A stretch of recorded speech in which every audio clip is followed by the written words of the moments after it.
Few real crime stories feel as unsettling as Alex Murdaugh murders, because it began in Moselle Estate in South Carolina in 2021 and exposed danger where people expected routine life.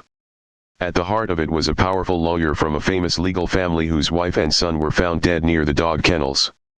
The crime itself was horrifying. Maggie and Paul were shot with different guns, and Alex claimed he had not been at the kennels shortly before the murders. What made the story even more disturbing was that the case cracked around a simple phone video. Paul had recorded his father's voice at the kennels minutes before the killings. Investigators had to work through pressure, fear, and public attention while following cell phone data, financial crimes, timeline contradictions, roadside shooting lies, and years of influence collapsing in public. The break came when Alex was first charged with financial crimes, then indicted for the murders as investigators tightened the evidence. From there, the case moved into interviews, evidence reviews, court filings, or official findings, and the person tied to the crime was Alex Murdaugh. The final outcome was stark. He was convicted of murdering Maggie and Paul and sentenced to 2 consecutive life terms, with additional prison time for financial crimes. For a short storyline, the strongest part is the emotional turn.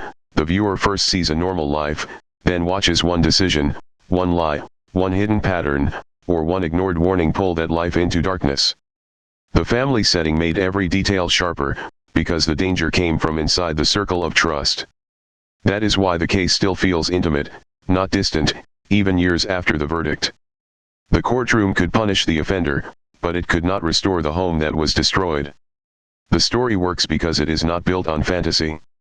It is built on real records, real victims, real evidence, and a final result that still leaves people thinking after the narration ends. Every clue mattered because one missed clue could have buried the truth longer. By the end, the case feels less like mystery and more like a warning. The evidence did not just solve a crime, it rebuilt the final hours. That is the part listeners remember after the screen goes dark. That last detail is what keeps the case from feeling like an old report. Thanks for watching and don't forget to subscribe to this channel.